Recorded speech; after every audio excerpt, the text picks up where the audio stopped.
வணக்கம் மக்களே, இன்றைக்கி நம்ம அவர் மூவியோடைய எபிசோட் 4க்கான எக்ஸ்பிளனேஷன் தான் பார்க்க போகிறோம். இந்த எபிசோடோடைய ஆரம்பத்திலே லவ்லி பீப்புளோடைய ஷூட்டிங்கை காமிக்கிறாங்க. அந்த இடத்துல சியோ யாங் வந்து கொஞ்சம் நர்வஸாக இருக்கிறதா சொல்கிறாங்க. அதில் பார்த்து பேசுங்கன்னு ஹீரோவை உள்ளார அனுப்ப ஹீரோமே உள்ளார போய் சியோ யாங் கிட்ட பேசும்போது சியோ யாங் இவங்க மூவியில் இருக்கக்கூடிய ஒரு சீனை சொல்கிறாங்க. அதாவது இவங்களுக்கு யாருன்னே தெரியாதவர்கிட்டேருந்து சில காதல் கடிதங்கள் வருமா, அந்த காதல் கடிதங்களுக்கு இவங்க எப்படி ரிப்போர்ட் பண்ணுறது, அது மட்டும் இல்லாமல் யாருன்னே தெரியாதவனை என்னால் எப்படி காதலிக்க முடியும், என்னால் உங்களுக்கு தான் பிரச்சனை, நான் ரொம்ப நர்வஸாக இருக்கேன், நீங்கள் என்னால் தானே கட் சொன்னீங்கன்ற மாரி அவங்க பேசின்னு இருக்க. அந்த இடத்துல ஹீரோ அதெல்லாம் கிடையாதுன்னு சியோ யாங்குக்கு கொஞ்சம் மோட்டிவேஷனாக பேச, அதுலேருந்து சியோ யாங்குக்கு ஹீரோவை பிடிச்சிடுச்சு. ஹீரோ கூட கொஞ்சம் அட்வான்டேஜ் எடுக்கிறது மட்டும் இல்லாமல் ஹீரோ புக்கு படிச்சுன்னு இருப்பார்.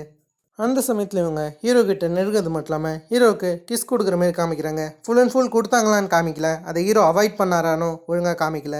இதை தொடர்ந்து இந்த பக்கம் இவங்க ரெண்டு பேரும் பேசின்னு இருக்காங்க. அந்த இடத்துல இன்றைக்கி ஹீரோயினை பார்க்குறதா டீல் பண்ணியிருப்பான்னு நினைக்கிறேன். ஆனால் இந்த இடத்துல சியோ யாங் வந்து அவங்க ரிலேஷனை பற்றி தான் பேசுகிறாங்க. ஆக்சுவலி இன்னுமே இவங்களுக்கு ஹீரோ மேலே ஃபீலிங்ஸ் இருக்குதுன்னு நினைக்கிறேன். அதை பற்றி தான் சொல்கிறாங்க. இவங்க மேரேஜ் ஆனதுக்கப்புறம் இவங்களுக்கு என்ன ஆச்சுன்ற மாரி அதை சொல்கிறது மட்டும் இல்லாமல் என்னுடைய ஹார்ட்டில் இருக்கிற ஃபீலிங்ஸை நீ எப்படி புரிஞ்சுக்கிற, நான் இன்னும் உன்னோட இதயத்தோடைய பாட்டமில் இருக்கேன் நான், இவங்க ஒரு கேள்வியை கேட்க. அந்த இடத்துல ஹீரோ எனக்கு சத்தியமாக நீங்கள் எதை பற்றி பேசுகிறீங்கன்னு புரியலைன்னும் போது இதை பற்றி தான் பேசுகிறேன்னு அவங்க பொட்டுன்னு கிஸ் கொடுத்துருவாங்க. அதுக்கப்புறம் ஹீரோ என்ன சொல்கிறான்னா, நம்ம இதில் ஃபோக்கஸ் பண்ணாமல் மூவியில் ஃபோக்கஸ் பண்ணால் நல்லா இருக்குன்ற மாரி சியோ யாங் முத்தம் கொடுத்ததை இவர் பெருசாக கண்டுக்காமல் அந்த இடத்த விட்டு போயிடுறாரு. இதை நடுவுலேயே வந்து ஹீரோயினி பார்க்கறது மட்டும் இல்லாமல் கீழே உட்காந்து இருப்பாங்க. ஹீரோ போகிறத பார்த்தோன்னே ஹீரோ கிட்ட பேசலான்னு வரும்போது தான் அந்த இடத்துக்கு ஜின்வு வந்திருப்பார். சில எபிசோடில் பார்த்துருக்கலாம், ஃபஸ்ட் எபிசோடில் பார்த்துருப்பீங்கன்னு நினைக்கிறேன். அவர் இந்த இடத்துல ஹீரோயினி கூட பேசணும்னு இருக்காரு. அதில் வாங்க மேலே போகலான்னு சொல்லிட்டு இவர் மேலே கூட்டின்னு போக அந்த இடத்துல ஹீரோயினி தானே இன்றைக்கி ஹீரோ பார்க்கறதா இருந்திருக்கும். அதில் சியோ யாங் மன்னிப்பு கேட்குறாங்க. இந்த மாதிரி உங்கள் அப்பாயின்மெண்ட்டை நான் எடுத்துக்கிட்டேன், அதுக்கு மன்னிச்சுக்கோங்கன்னு சொல்ல ஹீரோயினுமே பரவாயில்லன்னு சொல்கிறாங்க. அது மட்டும் இல்லாமல் இவங்க ஹீரோவை பார்க்கணுன்னு மெசேஜ் அனுப்ப ஹீரோமே வந்த உடனே சாரி என்னால் உங்களை அட்டென்ட் பண்ண முடியல, நான் மீட்டிங் நடுவில் கேன்சல் பண்ணிட்டேன், இதை பற்றி நான் உங்ககிட்ட முன்னவே பேசியிருக்கணும் போது ஹீரோயினி ஒரு விஷயத்தை பற்றி சொல்ல வராங்க. அந்த இடத்துல அவங்க வாய் கொஞ்சம் தடுமாற ஹீரோமே எதை பற்றி நீங்கள் பேச வந்தீங்கன்ற மாதிரி ஹீரோயினி கிட்ட கேட்டால் திடீர்னு ஹீரோயினுடைய அலாரம் அடிக்குது. அதை இவங்க எடுத்து காமிக்கிறது மட்டும் இல்லாமல் நான் நேரத்துக்கு சாப்பிட்ணும் போது ஹீரோ நீங்கள் ஒன்றுமா இதை கடைப்பிடிக்கிறீங்க, ஒரு ஆள் அப்படி பண்ணலனா என்ன ஆகும்னு கேட்க அந்த இடத்துல ஹீரோயினி எனக்கு வந்து வலிப்பு வந்துடும், அது மட்டும் இல்லாமல் நான் நேரத்துக்கு சாப்பிட்லாம், என்னுடைய உயிருக்கு கூட ஆபத்து ஏற்படும், அதான் நான் இமிடியேட்லி நேரமாக சாப்பிட்டே தரணும்னு ஹீரோ கிட்டே சொல்ல ஹீரோமே அதை புரிஞ்சுக்கின்னு ஹீரோயினிக்கு சாப்பாடு வாங்கி கொடுத்துட்டு அப்படியே அவங்க பார்க்கில் நடந்து போகிறாங்க. அந்த இடத்துல ஹீரோயினி கொஞ்சம் ஃபன்னாக விளையாடின்னு இருக்கேன். ஹீரோ அதை பார்க்கறது மட்டும் இல்லாமல் நம்ம டேரெக்டாக விஷயத்துக்கு வரலாமான்னு கேட்கும்போது ஹீரோயினி கொஞ்சம் தைரியத்தை வர வச்சுன்னு அன்றைக்கி அவங்க சியோ யாங்கோடு இருக்கும்போது உங்களுக்கு வலிப்பு வந்திருக்குல்ல, அதை பற்றி ஹீரோ கிட்டே சொல்லும்போது ஹீரோ கொஞ்சம் பதவி அதை பற்றி ஹீரோ நீ திட்டாமல் இந்தமாரி உங்களுக்கு என்னாச்சு இப்போ நல்லா இருக்கீங்களான்னு ஹீரோயினிக்கு ஆறுதலை பேச ஹீரோயினிக்கு ஷாக் ஆகுது. அந்த இடத்துல ஹீரோ நான் உங்களை திட்டுறதால மட்டும் எதுவும் மாறப்போகிறது கிடையாது, இதை பற்றி கவலைப்படாதீங்கன்னு சொல்ல அந்த இடத்துல ஹீரோயினிக்கு சந்தோஷமாயிடுச்சு. ஹீரோயிங்க கூட சந்தோஷமாக பேசுனது. அந்த இடத்துல ஹீரோயுமே உங்கள் உடம்பை கொஞ்சம் பத்திரமா பார்த்துக்கோங்கன்ற மாரி அந்த இடத்துல சொல்ல ஹீரோயினுமே கண்டிப்பான்ற மாரி ஹீரோ கிட்ட பேசுறது மட்டும் இல்லாமல் லைட்டாக சியோ யாங்கை பற்றி ஹீரோ கிட்ட விசாரிச்சுன்னு இருக்காரு. சியோ யாங் எப்படிப்பட்டவங்க, அவங்களுக்கும் உங்களுக்கும் என்னன்ற மாதிரி சொல்ல இவருமே சியோ யாங் ஒரு திறமையான ஆக்ட்ரஸ்ன்னு இவர் சொல்கிறாரு. இவர் சியோ யாங்கோட தானே படத்தெல்லாம் எடுத்திருப்பாரு, அதெல்லாம் பற்றி இவர் பேசின்னு இருக்காரு. ஹீரோயினுக்கு சியோ யாங்குக்கும் என்ன ரிலேஷன் இருக்குன்னு ஹீரோயினுக்கு இது வரைக்கும் புரியல. சரின்னு ஹீரோவும் இது ஃபினிஷ் ஆகிடுச்சின்னு சொல்லிட்டு ஸ்ட்ரெயிட்டாக அவருடைய ஆஃபீஸ்க்கு வராரு. ஆஃபீஸ்க்கு வந்தால் அந்த இடத்துல பூவோடைய தொல்லையாக இருக்குது. பூக்கிட்டேருந்து எப்படின்னாச்சு தப்பிக்கலாம் ட்ரை பண்ணுறாரு. ஆக்சுவலி பூ என்ன சொல்கிறேன்னா இப்போதைக்கு இவங்க ஹீரோயினியை அனௌன்ஸ்மெண்ட் பண்ணணுமா, ஏன்னா லவ்லி பீப்புளில் சப்போர்ட்டிங் ஆக்ட்ரஸை முதல்ல அனௌன்ஸ்மெண்ட் பண்ணிட்டாங்க, ஆனால் மெயின் லீடை இவங்க ஒன்றும் அனௌன்ஸ் பண்ணல, லீடாயோம்னு அதை அனௌன்ஸ் பண்ணலான்னு இவங்க சொல்கிறாங்க. அதை அனௌன்ஸ் பண்ணியே திருடணும். பூ ஒத்த காலில் நிற்கும்போது ஹீரோ என்ன சொல்கிறேன்னா இதான் மக்கள்கிட்ட இருக்கிற சஸ்பென்ஸ், நீ யோசிச்சு பாரு, மெயின் லீடை நம்ம சஸ்பென்ஸாகவே வச்சுருந்தா இந்த படத்துக்கு ஒன்றும் ஹைப் ஆகும்னு சொல்ல அதுக்கேற்ற மாரி சியோ யாங்குடைய படத்தை போட்டு மெயின் லீடாக யார் நடிக்கிறாங்கன்னு ஒரு கொஸ்டின் மார்க்கோட ஒரு ஆர்டிக்கல் ரிலீஸ் பண்ணுறாங்க, நல்லா மார்க்கெட் பண்ணுறாங்கன்னு சொல்லலாம். கடைசியாக ஹீரோயினி அவங்க ஃப்ரெண்டோடலாம் பேசின்னு இருக்காங்க. அந்த இடத்துல ஹீரோயினுடைய நேமை மட்டும் தான் மென்ஷன் பண்ணியிருப்பாங்களே தவிர படம்லாம் போடலை. அதில் ஹீரோயினி மிகப்பெரிய ஆக்ட்ரஸ் ஆகிட்டாங்கன்னு இங்கே பேச்சுக்கள் அடிப்படை. அதுக்கு நடுவில் ஹீரோயினுடைய அப்பாவும் இந்த நியூஸை பார்க்குறாரு. இந்த இடத்துல ஹீரோ வந்து ஸ்ட்ரெயிட்டாக அவருடைய செஃப்பாக இருக்கிற அந்த ஃப்ரெண்டை பார்க்கறது மட்டும் இல்லாமல், நீ எதுக்கு இவ்வளோ நாளாக இதே கடையிலே இங்கேயே வேலை செய்கிறேன், இந்த கடையை பில்டப் பண்ணல, அதுக்கடுத்து தான் மெனுவில் புது டிஷ் எதையுமே ஆட் பண்ணலன்னும் போது அந்த இடத்துல அவர் என்ன சொல்கிறேன்னா, நான் தான் இந்த கடையுடைய செஃப், இது என்னுடைய முடிவுன்ற மாரி அவர் சொல்ல, இந்த பக்கம் ஹீரோயினி அவங்க அப்பாவை பார்க்க வந்திருக்காங்க. அவங்க அப்பா கிட்ட இப்போதைக்கு ஒரு அனௌன்ஸ்மெண்ட் வந்துச்சுல்ல, அந்த அனௌன்ஸ்மெண்ட்டை பற்றி இவங்க பேசுகிறாங்க. இவங்க அப்பா கிட்ட லாஸ்ட் டைம் ஆர்ஷா பேசியிருப்பாங்க, அதில் இப்போதைக்கு கொஞ்சம் க்யூட்டாக பேசலான்னு சொல்லிட்டு இவங்க அப்பா கிட்ட பேச வந்தா இவங்க அப்பாவுமே அதை பார்த்துருப்பார்ல, அதில் அவர் பெருசாக ஹீரோயினை கண்டுக்கல. ஹீரோயினுமே அவங்க செலக்ட் ஆன விஷயம் இப்போதைக்கு வந்த ஆர்டிக்கல் அதெல்லாம் பற்றி அவங்க அப்பா கிட்ட செம்ம ப்ரௌடாக பேசின்னு இருக்கேன். ஆனால் அவங்க அப்பாவுக்கு சுத்தமாக ப்ரௌடாகவே இல்லை. அவங்க அப்பா செம கடுப்பாகிறாரு. அப்பா கூட ஹீரோயினியை ஹாஸ்பிட்டலே இருன்ற மாதிரி சொல்கிறாரு. கடைசியாக ஹீரோயினியோட அப்பா ஒரு நிலைமைக்கு அப்புறம் ஒத்துக்கிற மாதிரி தெரியுது. ஹீரோயினி பின்வாங்கலன்னும் போது அவர் என்ன சொல்கிறேன்னா, பெருசாக இவர் நீ அந்த படத்தில் நடின்னு சொல்லாமல் ஃபுல் செக்கப் எடுத்துக்கின்னு எங்கே வேணாலும் போன்ற மாரி ஹீரோயினிக்கிட்ட சொல்ல, சரின்னு சொல்லிட்டு ஹீரோயினியும் ஃபுல் செக்கப் எடுத்துக்கிறாங்க. அந்த சமயத்தில் இவங்க டாக்டர் கிம்மை பார்க்க போகும்போது டாக்டர் கிம் வந்து, நீங்கள் கூடிய சீக்கிரம் இறக்க போகிறது உங்கள் அப்பாவுக்கு தெரியும் இல்லைன்ற மாதிரி சொல்ல, அந்த இடத்துல ஹீரோயினி அதை நீங்கள் சிரிச்சின்னு சொன்னால் நல்லா இருக்குன்ற மாதிரி சொல்கிறாங்க. ஆனால் ஹீரோயினி என்ன சொல்கிறாங்கன்னா, நான் இந்த படத்தில் நடிக்க ஆசைப்பட்றேன்ற மாரி அவங்களுடைய எண்ணங்களை சொல்ல, அதை டாக்டர் கிம்முமே புரிஞ்சுக்கினாரு. அதில் ஹீரோயினிக்கு அவருமே ஒரு வகையில் சப்போர்ட் பண்ணுறாரு. இப்போது ஹீரோ என்னத்தை பற்றி யோசிக்கிறாருன்னா, நாளைக்கு டேபிள் ரீடு இருக்குது, அதுக்கு ஹீரோயினி வரப்போகிறாங்க. ஹீரோயினோட ஃபஸ்ட்டு டேபிள் ரீடு அதாக தான் இருக்க போகுது. அதாவது ஸ்கிரிப்ட் ரீடிங்லாம் படிப்பாங்களே, அதுதான் டேபிள் ரீடுன்னு சொல்கிறாங்க. அதுக்காக இவர் யோசிச்சுன்னு இருக்கேன். அந்த பக்கம் ஹீரோயினுமே டேபிள் ரீடுக்கு போகலான்னு சொல்லிட்டு ரெடியாக இருக்காங்க. அவங்க ஃப்ரெண்டு தான் ரெடி பண்ணுறாங்க. ஃபேஸை கொஞ்சம் ஷைனிங்காக வச்சுக்கோன்னு சொல்லிட்டு ஷைனிங்கான சில ஐட்டம்லாம் வச்சு ஃபேஸை ஷைனிங் ஆக்க, திடீர்னு ஹீரோயினி அவங்க ஃப்ரெண்டோடைய ஃபஸ்ட்டு கிஸ்ஸை பற்றி பேசுகிறாங்க. ஃப்ரெண்டு என்ன சொல்கிறாங்கன்னா, அது தெரியாமல் நடந்ததுன்னு சொல்ல, ஹீரோயினி முத்தங்கள்ன்றது எப்பயுமே முத்தமாக தான் இருக்கும், அது தெரியாமல் நடந்தாலும் சரி தெரியாமல் நடக்காட்டியும் சரின்ற மாதிரி சொல்ல, அந்த இடத்துல இந்த ஃப்ரெண்டுமே உன்னோட முதல் கேஸ் வேறு யாருனாச்சும் இருப்பாங்களான்ற மாரி, உன் மனசில் யாருனாச்சும் இருக்காங்களான்னு சொல்லிட்டு அந்த மாதிரியான கேள்விகளை எழுப்பேன். ஹீரோயினிமே இல்லைன்னு சொல்கிறது மட்டும் இல்லாமல், என்னுடைய முதல் கிஸ்ன்றது என்னுடைய படத்தில் தான் ஆரம்பிக்க போகுதுன்னு சொல்ல, அது கேட்டு ஃப்ரெண்டு கொஞ்சம் ஷாக் ஆகிறாங்க. அதுக்கு முன்னாடி யாருனாச்சும் கிஸ் கொடுக்க ட்ரை பண்ணுன்ற மாரி அவங்க அட்வைஸ் தான் இருக்கேன். ஹீரோயினியும் அதெல்லாம் பார்த்துக்கலான்னு சொல்லிட்டு வெளியே வரும்போது ஹீரோ கால் பண்ணுறாரு. ஹீரோ கால் பண்ணுறது மட்டும் இல்லாமல், நான் இப்போதைக்கு உங்களுக்கு மேனேஜர் அப்பாயின்மெண்ட் பண்ணியிருக்கேன், நீங்கள் எங்கே போகிறதாஇருந்தாலும் அந்த மேனேஜரோட போங்கன்ற மாரி மேனேஜர் அனுப்பேன். மேனேஜர் வேறு யாரும் கிடையாது, அது வந்து ஹீரோடைய ஃப்ரெண்டு தான். அதாவது ஒரு செஃப் ஃப்ரெண்டு இருப்பார்ல, அவர் தான் அது. ஹீரோவும் ஹீரோயினும் அடிக்கடிக்கு அந்த ஷாப்பில் தான் போய் மீட்டிங்லாம் வச்சுப்பாங்க. அந்த ஆள் தான் இந்த இடத்துக்கு ஹீரோயினுடைய மேனேஜராக வந்திருக்காரு. இதை இவருடைய ஃபஸ்ட்டு மேனேஜர்னு சொல்லலாம். இவர் இதுக்கு மேலே நம்ம லிம்னே மெயின்டைன் பண்ணிக்கலாம், பேரும் தான். அதால் லிம் கிட்ட இவங்க பேசின்னு வர, லிம்முமே இந்தமாரி ஹீரோயினியை மூவி சூப்பர் ஸ்டார்னு சொல்ல, ஹீரோயினுமே நான் ஒன்றும் மூவி சூப்பர் ஸ்டார்லாம் கிடையாதுன்னும் போது அந்த இடத்துல இவருமே, நான் முதல் முறையாக உங்களுக்கு தான் மேனேஜராக வந்திருக்கேன், நீங்கள் தான் என்னுடைய ஃபஸ்ட்டு கிளைண்ட், அதே சமயத்துலேயே நீங்கள் தான் என்னுடைய ஃபஸ்ட்டு மூவி சூப்பர் ஸ்டார்னு அவர் சொல்ல, ஹீரோயினிக்கு ரொம்ப சந்தோஷமாக இருக்குது. சரின்னு சொல்லிட்டு இவங்க ஸ்ட்ரெயிட்டாக அந்த இடத்துக்கு போகிறாங்க, டேபிள் ரீட் நடத்துகிற இடத்துக்கு.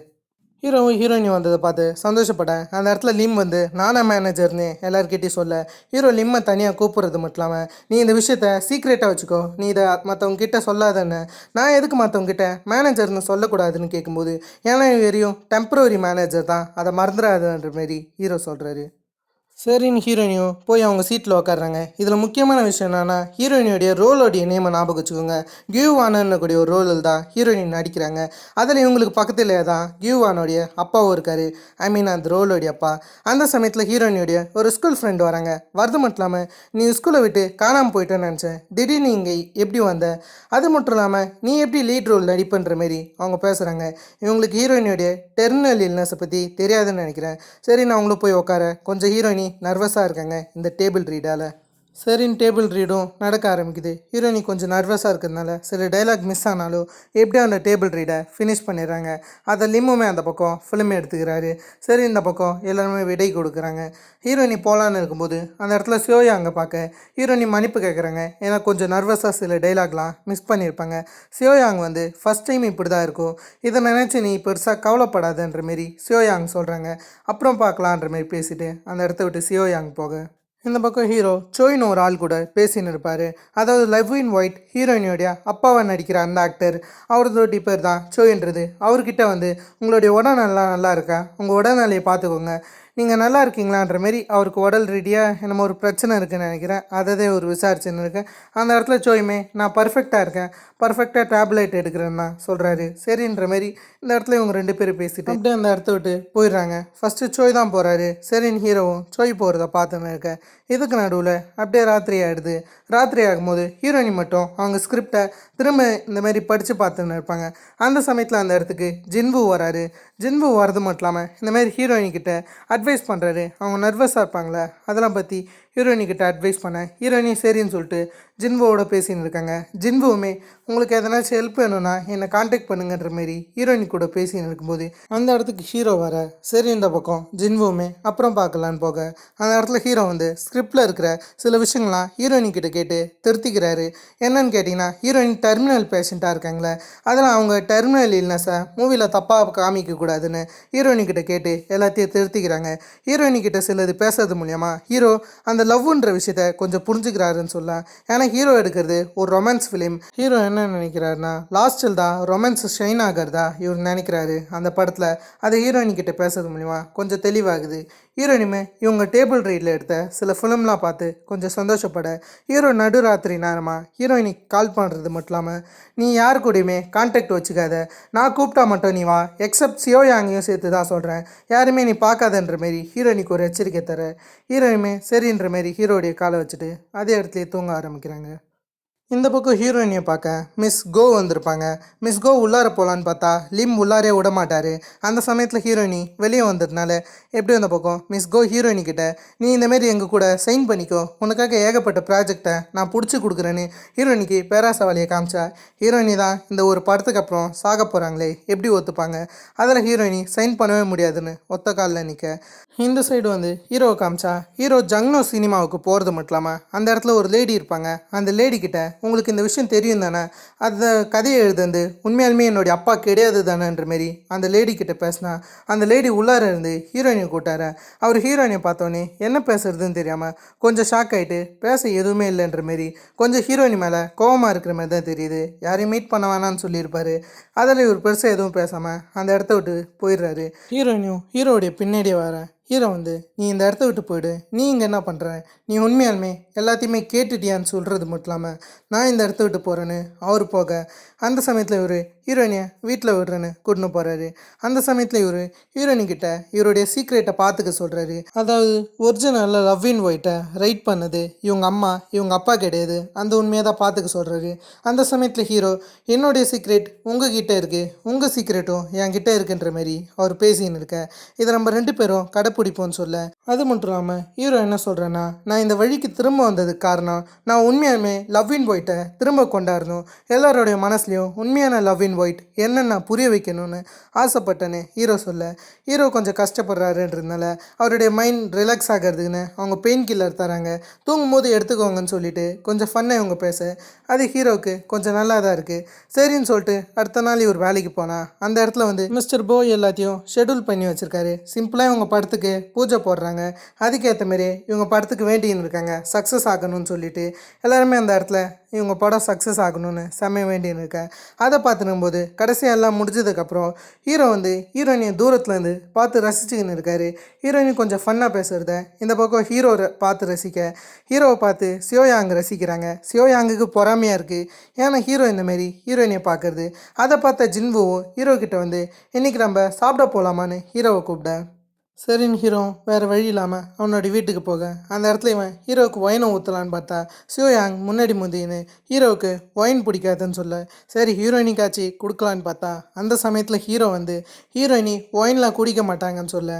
அந்த இடத்துல சியோயாங் ஒரு கிளாஸ் ஒயின் எடுக்கிறதுல எந்த பிரச்சனையுமே இல்லையே, உங்களுக்கு உடம்பு சரியில்லையான்னு ஹீரோயினிக்கிட்ட கேட்க அதை ஹீரோ நோட்டீஸ் பண்ணுறாரு. ஆனால் ஹீரோயினி அதை எப்படியே சொல்லி மழுப்பிடுவாங்க. இருந்தாலும் இந்த இடத்துல பேசின்னு போது ஜின்வு வந்து சியோயாங்கை பற்றி ரொம்ப ஃபீலிங்ஸாக பேசின்னு இருக்காரு. இவருக்கு சியோயாங் மேலே லைட்டாக ஃபீலிங்ஸ் இருக்கிற மாதிரி இந்த சீன் மூலியமாக நமக்கு போர்ட்ரேட் பண்ண ட்ரை பண்ணியிருக்காங்க. அது மட்டும் இல்லாமல் ஜின்வு என்ன சொல்கிறான்னா இவரும் சியோயாங்கும் ஒரே வீட்டில் தான் இருக்கிறதா சொல்கிறாரு. ஒன்றை இவங்க பார்த்துக்கின்னு இருக்கிறதா சொல்ல, அதை கேட்டு ஹீரோ எனக்கு ஃப்ரெஷ் ஏர் தவன்னு வெளியே போக அது ஹீரோயினையும் இந்த பக்கம் கேட்டு இருந்திருப்பாங்க. அதே சமயத்துலேயே சியோயாங்கும் ஹீரோவை பார்க்க வெளியே வந்துடுவாங்க. அந்த இடத்துல ஹீரோவுமே எப்போலேருந்து இது நடக்குதுன்னு கேட்கும்போது டிவர்ஸில் இருந்தேன்ற மாரி இவங்க சொல்ல, அந்த இடத்துல ஹீரோ நான் கேள்விப்பட்டேன் நீங்கள் ஹீரோயினியை ஹாஸ்பிட்டலுக்கு கூட்டின்னு போனீங்களாமே, அதே சமயத்தில் இப்போ எதுக்கு ஹீரோயினிக்கு உடம்பு சரியில்லைன்னு கேட்டிங்கன்னு சியோயாங் கிட்ட கேட்க சேவாங்கும் அதை பெருசாக மறுத்துடுறாங்க. நான் சும்மா தான் கேட்டேன், ஏன்னா ஹீரோயினோட வயசுக்கு அதுக்கு பேர் ஒயின் குடிப்பாங்களே அவங்க அதை மறுத்துட்டாங்க, அது கொஞ்சம் வேடாக இருந்துச்சு அப்படி தான் கேட்டேன்னு நல்ல காரணம் சொல்ல, சரின்னு ஹீரோ அதை பெருசாக கண்டுக்காமல் ஹீரோயினியை அகெயின் அவங்க வீட்டில் விட அந்த சமயத்தில் ஹீரோயினிக்கு என்னாச்சுன்னு தெரில. அவங்க வெளியே போகும்போது ஹீரோ கிட்ட என்ன கேட்குறாங்கன்னா, நீங்கள் உண்மையாலுமே காதலை எப்படி புரிஞ்சுக்கிறீங்க, நம்ம எடுக்கிற படத்தில் ஹீரோயினிக்கும் ஹீரோவுக்கும் நடுவில் இருக்கே அது என்ன, அது கண்டிப்பாக உங்களுக்கு தெரியுமான்ற மாரி ஹீரோ கிட்ட லவ்வை பற்றி கேட்க, ஒன்றும் ஹீரோ லவ்வை புரிஞ்சுக்கிற பாடு இல்லைன்னு நினைக்கிறேன். அதில் ஹீரோவுமே இது ரொம்ப பெருசாக இருக்குது, அதெல்லாம் நான் உங்களுக்கு அதை அப்புறம் எக்ஸ்பிளைன் பண்ணுறேன், குட் நைட்டுன்ற மாரி அந்த இடத்த விட்டு ஹீரோ போக, ஹீரோயினுமே ஹீரோ போயிட்டாரேன்னு கொஞ்சம் வருத்தத்தில் இருக்கும்போது அந்த வருத்தத்தை தீக்கிற மாரி மழை பெய்ய ஆரம்பிக்குது. இந்த இடத்துல சியோயாங் வந்து ஜின்வுவை போட்டு திட்டிக்கிட்டு இருப்பாங்க. ஏன்னா இந்த மாரி உங்கள் 2 பேரும் ஒன்றா இருக்கிறத சொல்லியிருப்பார்ல, அதால் 2 பேருக்குள்ளேயும் வாக்குவாதம் போக அந்த இடத்துல ஜின்வு தான் வந்து எப்படியோ சியோயாங்கை சமாதானப்படுத்துகிறாரு. நம்ம அப்புறம் எல்லாத்தையும் பார்த்துக்கலான்னு சொல்லிட்டு இவர் சியோயாங்கை இந்த பக்கம் ஹக் பண்ண, ஹீரோயின் இந்த பக்கம் ஹீரோடைய வீடை தேடி வந்துடுவாங்க. அந்த இடத்துல ஹீரோயுமே உங்களுக்கு எப்படி என்னுடைய வீடு தெரியும்னு கேட்கும்போது, நீங்கள் மறந்துட்டீங்களா, உங்களுடைய ஃப்ரெண்டு தான் என்னுடைய மேனேஜராக இருக்காருன்ற மாரி இவங்க சொல்ல, அப்போ தான் இவருக்கு புரியுது. அந்த இடத்துல ஹீரோயினுமே மழையில் நனைஞ்சா எவ்வளோ நல்லா இருக்குன்னு போய் நினைய, அந்த சமயத்தில் ஹீரோ கொடை எத்தாறது மட்டும் இல்லாமல் உங்களுக்கு என்ன அறிவு கெட்டுருச்சா, கோல்டு பிடிச்சதுன்னா யார் இதை பார்க்குறதுன்னு சொல்ல, அந்த இடத்துல ஹீரோயினுமே இது எப்படி தெரியுமா இருக்குது, என்னுடைய அம்மாவோட இருக்கிற மாரி இருக்குது, வெறும் 1 மினிட் தான், 1 மினிட் நம்ம மழையில் நினைவோம், அந்த ஃபீல் எப்படி இருக்குன்னு அனுபவிங்கன்னு ஹீரோ கிட்ட சொல்ல, ஹீரோவுமே கொடையை கீழே இருக்கிறாரு மழையில் அப்படியே நினைய, அந்த இடத்துல ஹீரோயினி சிரிக்கிறாங்க. அதை பார்த்து ஹீரோ ரசிக்கிறது மட்டும் இல்லாமல் கடைசியாக 1 மினிட் ஆகிடுச்சின்னு அந்த கொடையை மேலே தூக்க, ஹீரோயினுமே என்ன சொல்கிறாங்கன்னா அவ்வளோ சீக்கிரமாகிடுச்சா, இந்த டைமை நீங்கள் எண்ணிக்கிட்டு இருந்தீங்களான்ற மாரி சொல்கிறது மட்டும் இல்லாமல் ஹீரோயினி அவங்க அம்மாவை பற்றி பேசுகிறாங்க. அவங்க அம்மாவோட தான் இந்தமாரி டைமை ஸ்பெண்ட் பண்ணாங்களா, இப்போ அவங்க அம்மா கூட இருக்கிற மாரியே தோணுதா, அதில் இவங்க என்ன சொல்கிறாங்கன்னா உங்களுக்கு அந்த சீன் ஞாபகம் இருக்கான்ற மாரி சம்திங் உங்கள் படத்தில் இருக்கக்கூடிய ஒரு சீனை சொல்லி அதில் வர கிஸ் சீக்வன்ஸை இவங்க சொல்கிறாங்க. அதை சொல்லிவிட்டு கொஞ்சம் ரொமான்டிக்காக ஹீரோ கிட்ட நெருங்கி கிஸ் கொடுக்க, ஆரம்பத்தில் ஹீரோ கொஞ்சம் முழிச்சாலும் அதுக்கப்புறம் ஹீரோ அந்த கிஸ்ஸை ஏற்றுக்கிற மாரி காமிக்கிறாங்க. அப்படியே 2 பேரும் கொஞ்சம் டீப்பாக கிஸ் கொடுக்க ஆரம்பிக்கிறாங்க. அதோட இந்த எபிசோடை டோட்டலாகவே கம்ப்ளீட் பண்ணிட்டாங்க. போக போக தான் கொஞ்சம் இன்ட்ரெஸ்டிங்காக கொண்டு போயிருக்காங்க. இப்போ தான் இந்த எபிசோடே சூடு பிடிச்சிருக்கு. ஹீரோயினியோடைய ஃபஸ்ட்டு கிஸ் மூவியில் இருக்குன்னு அவங்க எதிர்பார்த்தாங்க. ஆனால் இப்போதைக்கு ரியாலிட்டியிலே முக்கியமாக லீஜே ஹாவோடு வந்துடுச்சு. இதெல்லாம் எப்படி வரப்போகிற எபிசோட்ஸை பாதிக்குதுன்றதை நம்ம போக போக பார்க்கலாம். ஓகே, இதே மாதிரி நான் உங்களுக்கு வேற ஒரு லாசமான வீடியோவில் செஞ்சு இருக்கும். Have fun guys.